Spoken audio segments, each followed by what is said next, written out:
Hello friends, welcome to Krishi's Diaries. Today we are going to make this painting using coffee powder. If you like this video, then give a big thumbs up and please subscribe my channel. To subscribe, please press the subscribe button and do not forget to click the bell icon. Now let's get started.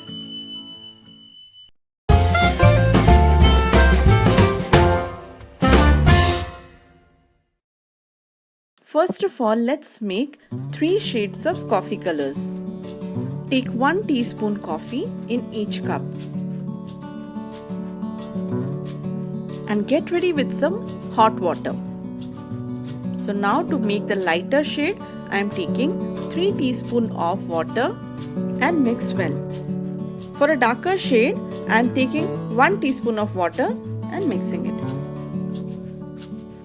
So these are the 2 shades prepared, a lighter one and a little bit darker one. Now let's prepare the darkest one. For this I am taking 1 teaspoon of coffee and mixing it with half teaspoon of water. See? Now these are the 3 shades of coffee. The first one is the lightest, second is the darker, and the last one is the darkest. Now let's start painting and keep checking the tips written in the video.